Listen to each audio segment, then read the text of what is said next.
A man who swore he would never fall in love. A woman who saw through him from the very first moment. And 8 episodes of the most frustrating, electric, devastating slow burn television has ever given us. Anthony Bridgerton and Kate Sharma were never supposed to happen. And yet, here we are. Today, we are breaking down exactly how Kanthony went from enemies to everything, episode by episode, because this love story was built so deliberately, so carefully, that once you see it, you cannot unsee it. And I promise you, by the end of this video, you will want to go back and rewatch season 2 immediately. If you are new here, welcome. You picked a good one to start with. Let's get into it. Let's start with a scene that tells you everything you need to know about Kate and Anthony's dynamic before they even properly know each other's names. Kate Sharma gets on a horse and outrides Anthony Bridgerton, a viscount, a man of considerable pride and even more considerable ego, and instead of being impressed, instead of doing the normal, reasonable thing, he is annoyed. Deeply, personally annoyed because this woman he has never met has just beaten him at something he prides himself on, and she did not even seem to be trying that hard. That is your introduction to Kanthony. Not a meet-cute, not a lingering glance across a ballroom, a competition that one of them did not even know they were having, and Kate wanted effortlessly. Then comes the moment that really seals it. Kate overhears Anthony talking, not to her, not performing for her, just talking honestly about what he wants in a wife. Essentially, a transaction, a suitable match without the inconvenience of actual feelings. And Kate, who believes in love deeply, is immediately done with him. She does not dislike Anthony because of gossip or reputation. She dislikes him because she hears who he actually is.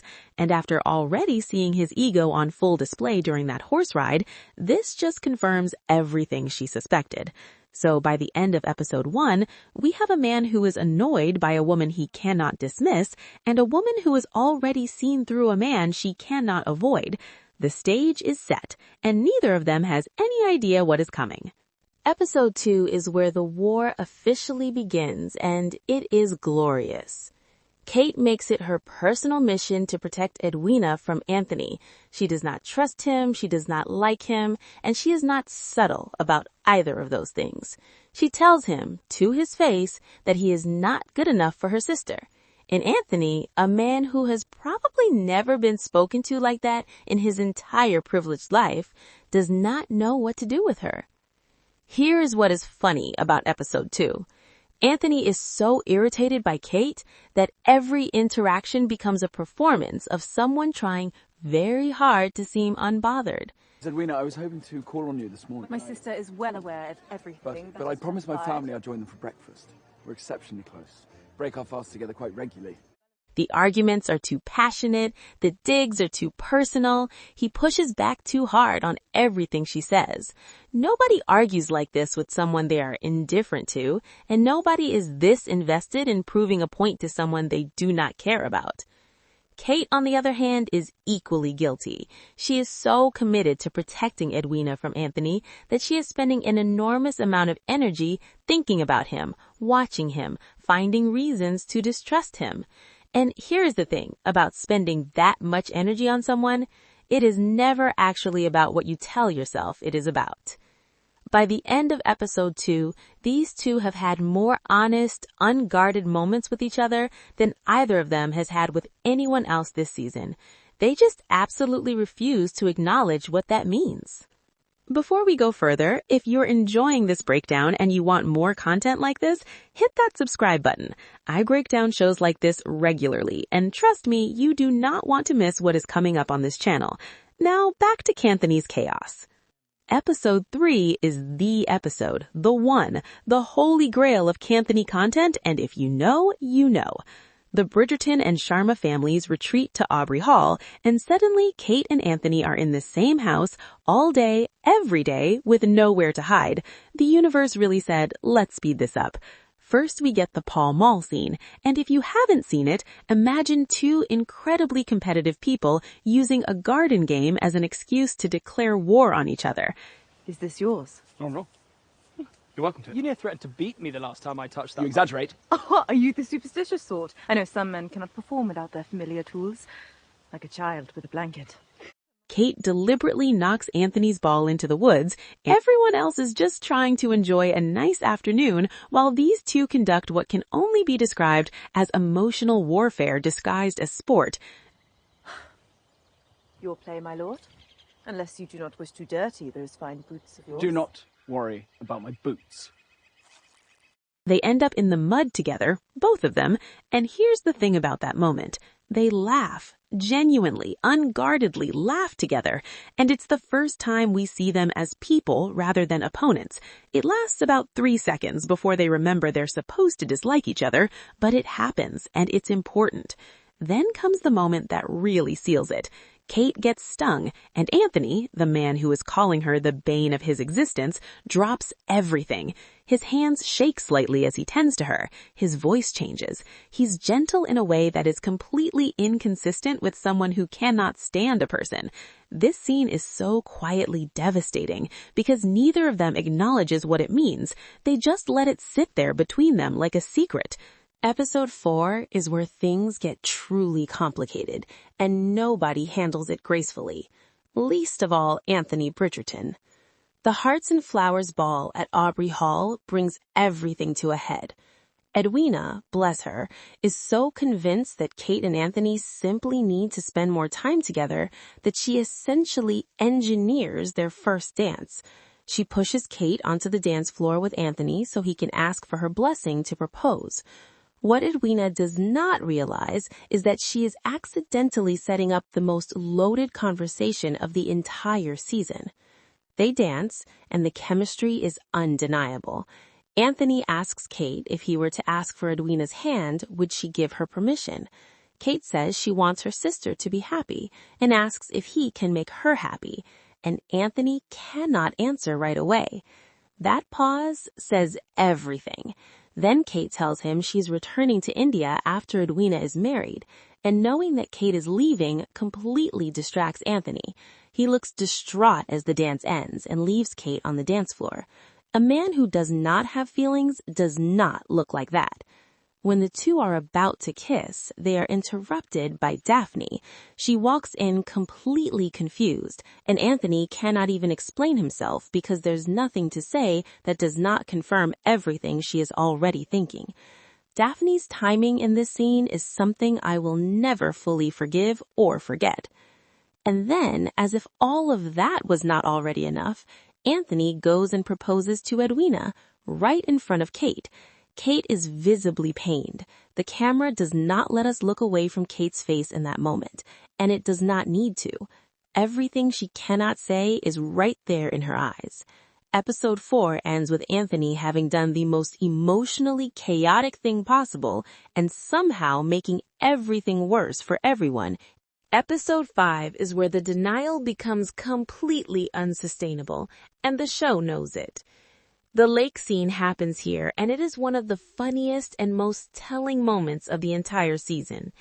Anthony gets so consumed by jealousy, watching Mr. Dorset take Kate out on a boat, that he follows them, trips over Newton the dog, who was honestly an unsung hero of the season, and falls into the lake in front of everyone. He fell in a lake because of jealousy over a woman he insists he does not have feelings for. This is embarrassing for him and perfect for us. Then he emerges from the water, and Kate, who 2 seconds ago told her sister it is not proper to stare, stares profusely. But episode 5 also gives us the moment that Kanthony fans have quoted endlessly. Anthony calls Kate the bane of his existence. I am a gentleman. My father raised me to act with honor, but that honor is hanging by a thread that grows more precarious with every moment I spend in your presence. You are the bane of my existence. He says it with such feeling, such frustration, such barely contained emotion that it lands less like an insult and more like a confession. Anthony and Kate are alone, and the tension finally boils over. They get close, too close, and they almost kiss again. We are getting to the best part, and I promise you the payoff is worth it, just like Kanthony's.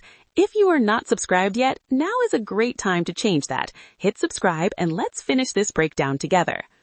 Episode 6 is the emotional gut punch of the season, and everything changes here. The wedding between Anthony and Edwina falls apart at the altar. Edwina, who is far more perceptive than anyone gave her credit for, sees what everyone else has been seeing all season. She calls it off, and in the aftermath, Anthony and Kate are left to face what has been building between them with no more distractions and no more excuses. The first kiss happens here, and it earns every single second of the build-up. It's not soft or gentle. It's the kind of kiss that happens between two people who have been fighting their feelings for so long that when they finally stop fighting, there is nothing left to do but this. Episode 6 gives you the high and the low in the same breath. Episode 7 is where everything that has been building all season finally completely explodes. Both families are dealing with the fallout of the failed wedding. The scandal is everywhere, and Anthony and Kate can barely be in the same room without the tension swallowing them whole. They are supposed to be keeping their distance. They are supposed to be pretending nothing happened. They are, predictably, terrible at both of these things. Kate finds solace in the gazebo, but her silence is interrupted by Anthony, who had quietly stepped out himself to do some brooding. They argue as usual, but their heated debate soon turns into something else entirely. The walls come down completely, and after they bicker as we have now become accustomed to, the two physically go as far as they can go. 7 episodes of tension, and it ends in a gazebo in the middle of the night. Honestly, very on brand for these two. But episode 7 does not let them have a single moment of peace. The following morning, Anthony awakes to find himself alone. Now, certain that his heart belongs to no one else but Kate Sharma, Anthony picks up his mother's engagement ring and goes out in the pouring rain to look for her. He is ready. He is certain he has the ring, and Kate is gone. Kate goes horse riding to clear her head. Anthony rides after her, and they take the same path as the very first time they met. He calls out for her to stop, but she refuses. Her horse stops from making the leap over thick hedges, and Kate falls off, taking a hard hit to the head. Episode 8 is the payoff for everything. Kate is unconscious for about a week. Anthony is immensely relieved when she finally wakes up. And the version of Anthony Bridgerton we see in episode 8 is barely recognizable from the man we met in episode 1. The walls are completely gone. The performance is over. There is nothing left in him except Kate. He proposes. Although she initially refuses, the pair end up together in the end. Because of course they do. After everything, the arguments, the Pall Mall, the lake, the almost kisses, the gazebo, the rain, of course they do. Then Kate does something that quietly and perfectly closes the loop on their entire story. She asks Anthony to dance, the woman who spent 7 episodes sparring with this man, who told him to his face he was not good enough, who called their feelings shameful. She extends her hand and asks him to dance, and he takes it without hesitation. The chaos is still there, but now there's joy underneath it instead of tension. The final Pall Mall scene as a perfect ending. Still competitive, still chaotic, still entirely themselves, but now they are on the same team even when they are actively trying to beat each other. They went from enemies to everything, and every single step of it was earned. Kanthony's arc is one of the best slow burns in recent television, not because it was smooth or easy, but because it was messy and complicated and deeply human. 2 people who were wrong for each other on paper and completely inevitable in practice. 8 episodes of tension, chaos, jealousy, and near misses, all building to 2 people who just needed to get out of their own way. If you enjoyed this breakdown, please give this video a like. It genuinely helps the channel more than you know. And if you are not subscribed yet, hit that button because I have a lot more content like this coming and you do not want to miss it. Thank you so much for watching, and I will see you in the next one.